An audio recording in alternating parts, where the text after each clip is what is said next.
Overcoming loneliness, powerful connection tips for seniors. Loneliness in later life isn't just a passing emotion.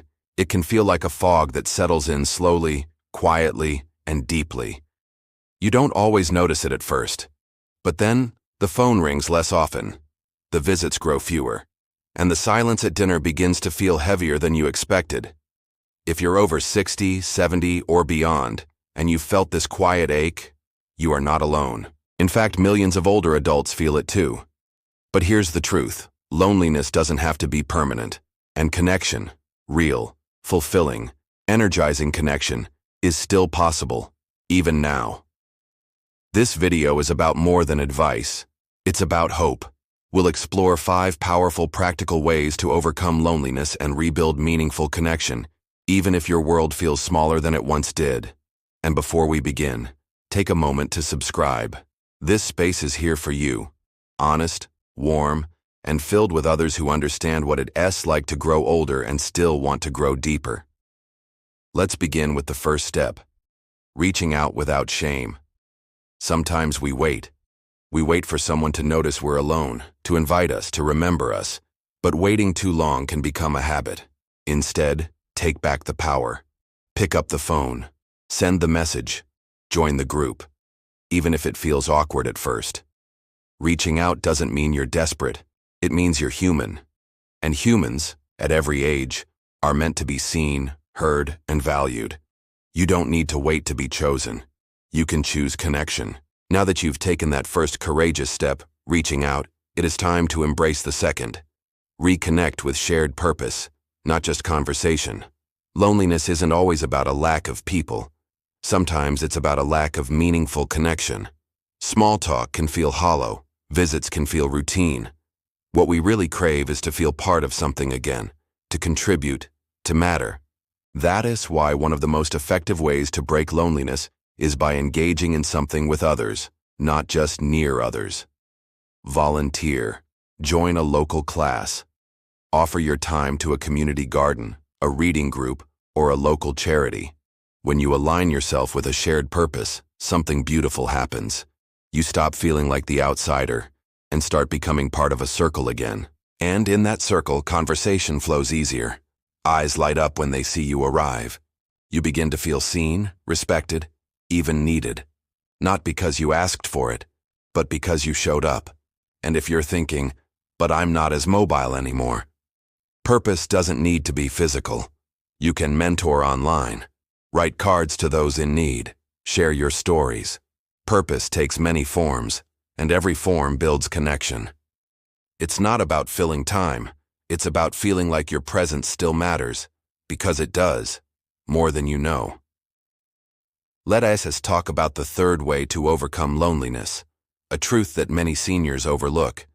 Nurture 1 or 2 deep connections, instead of chasing many. We often think we need a crowd to feel connected, but true connection isn't about quantity, it's about depth. 1 thoughtful phone call, 1 meaningful visit, 1 friend who truly listens, can bring more comfort than a dozen surface-level chats. Start by looking around. Who in your life makes you feel safe, heard, uplifted? Maybe it's an old friend, a neighbor, a grandchild, or even someone new you met recently. Now ask yourself, have I watered that relationship? Or just hoped it would grow on its own? Connection, like any living thing, needs tending. Send a message, share a memory, ask how they are, then listen. People open up to those who show real interest, not just in what's going on, but in how they're feeling beneath it all.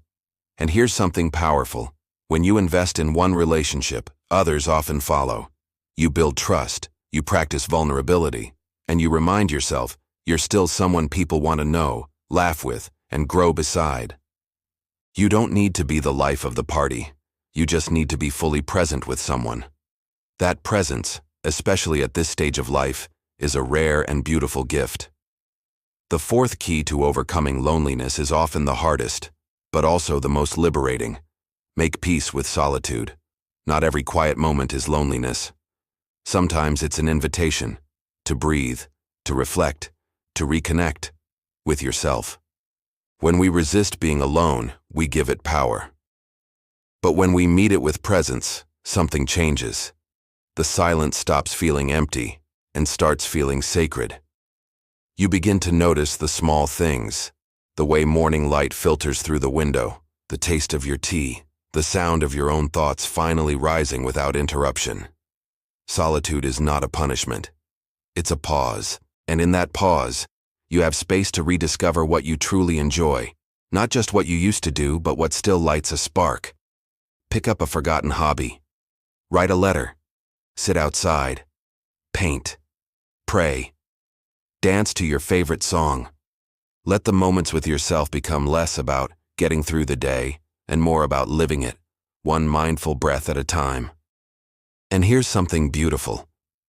When you become more at ease with yourself, you become easier for others to connect with too. There's a quiet strength in someone who is at peace with their own company.